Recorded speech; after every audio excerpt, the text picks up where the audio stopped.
পাঁচটা বিষয় এমন রয়েছে, এই পাঁচটা গুনাহ যখন কোনো মুসলমান বান্দারা করবে, সাথে সাথে পাঁচ ধরনের বিপদ, পাঁচ ধরনের আযাব, পাঁচ ধরনের আল্লাহ তাআলার গজব তাদের উপরে নাজিল করা হবে। নাউযুবিল্লাহি মিন যালিক। আল্লাহর নবী বলছেন, খবরদার খবরদার, পাঁচটা বিষয়ে তোমরা একটু সচেতন থাকবা। দুনিয়ার মধ্যে আমরা অনেক গুনাহ করি, গুনাহ করতে করতে এমন পর্যায়ে আমরা চলে এসেছি, গুনাহের অন্ত নাই।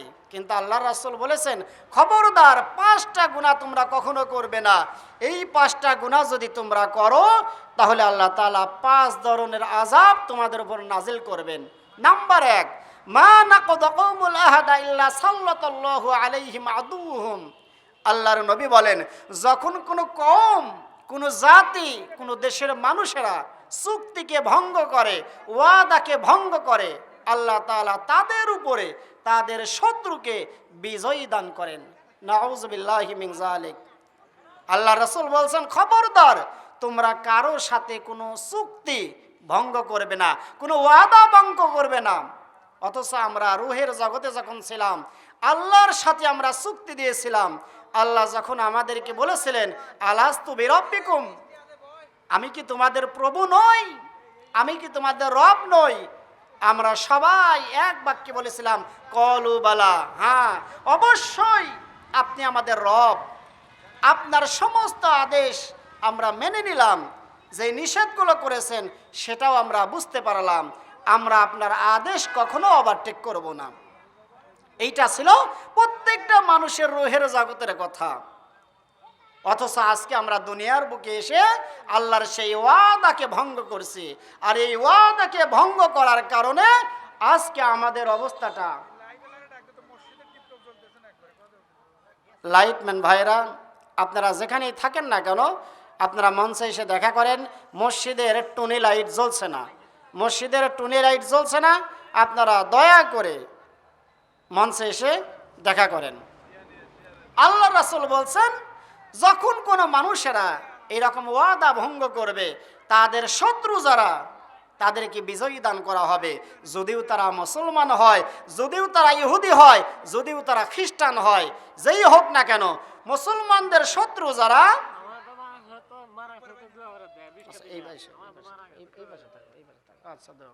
আল্লাহ একজন বান্দা তার বাবার জন্য 20 খানি টাকা দান করেছেন, কবুল ও মঞ্জুর করে নাও, বাবার কবরটাকে জান্নাতের টুকরায় পরিণত করে দাও, আমিন।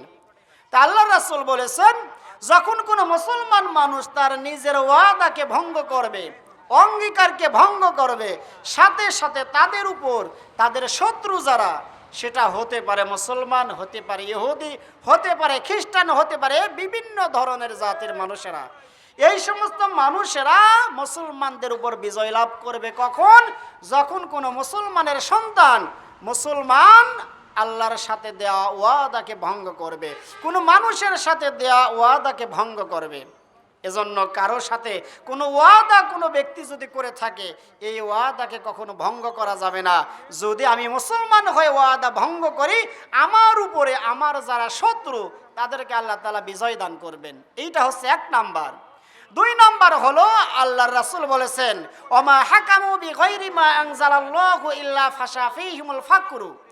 আল্লাহর রাসূল বলেন, যখন কোনো দেশের মানুষেরা কোরআনের আইন বাদ দিয়ে নিজের মন গড়া আইন দিয়ে তার রাষ্ট্রকে, তার দেশকে, তার সমাজকে পরিচালনা করবে, আল্লাহ তাআলা ওই দেশের মানুষকে ফকির বানিয়ে দেবেন, ভিক্ষুক বানিয়ে দেবেন।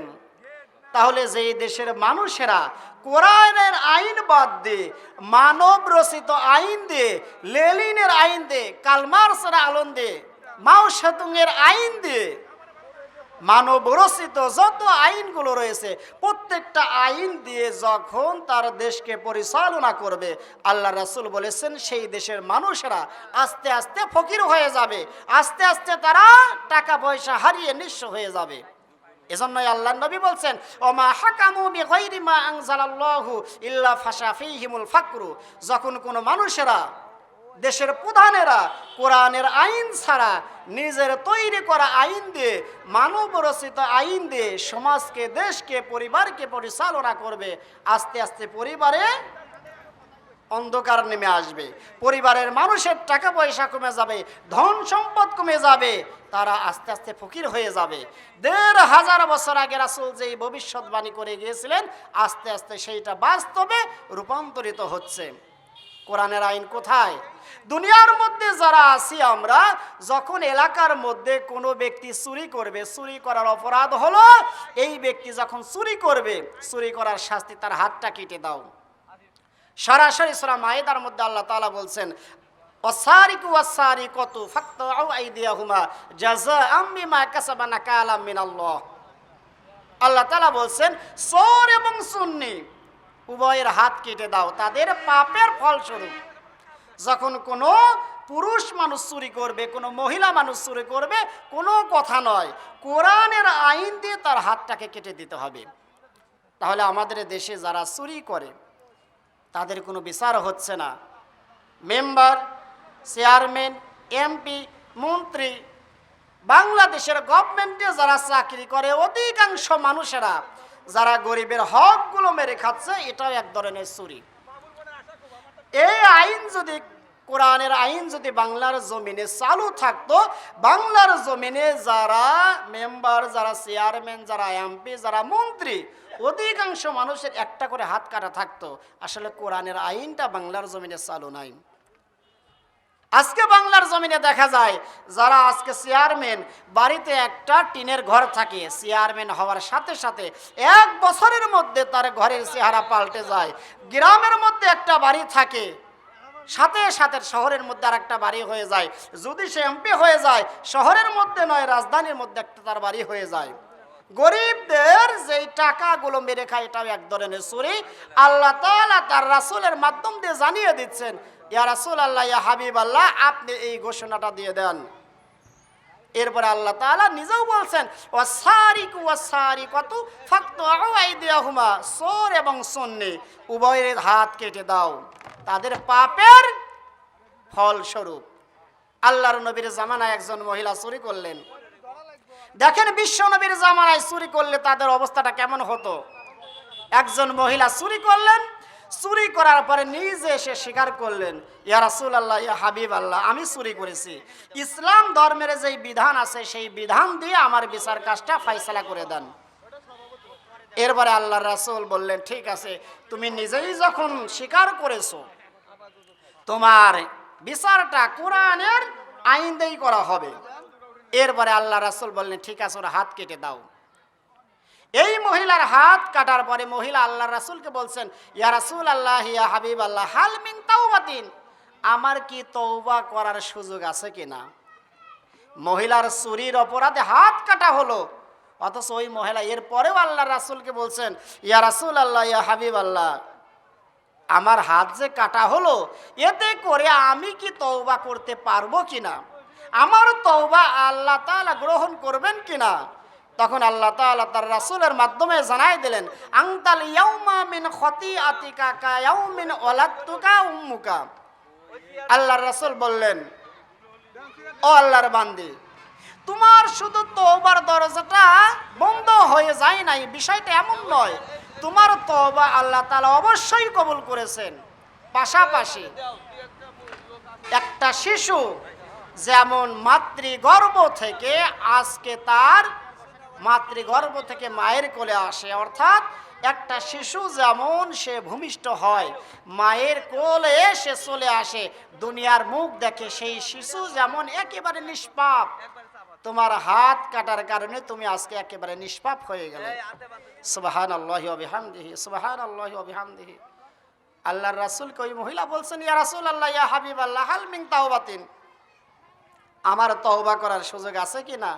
তখন আল্লাহ রাসূল বললেন, আনতাল ইয়াউমা মিন খতিআতিকা কায়াউমিন ওয়ালাদতুকা উম্মুকা, তোমাকে শুধু আল্লাহ তাআলা মাফি করেননি, তোমাকে আল্লাহ তাআলা এমনভাবে পুত ও পবিত্র করে দিয়েছেন, নিষ্পাপ করে দিয়েছেন।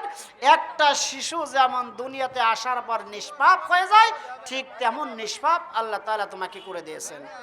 সুবহানাল্লাহি ওয়া বিহামদিহি, সুবহানাল্লাহি ওয়া বিহামদিহি। অথচ আমাদের দেশে নবীর যুগের চুরিরা, যারা চুরি করতো নবীর যুগে,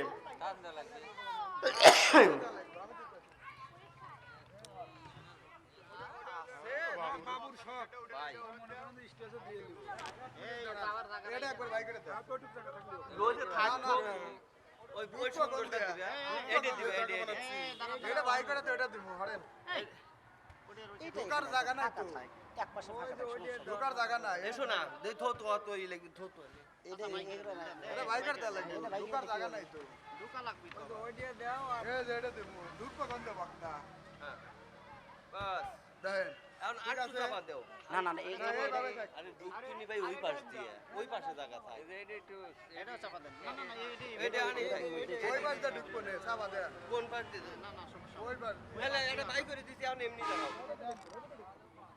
আরো চাপা দেন, এটা চাপা দেন, ওই কোনো দিয়ে আসবেন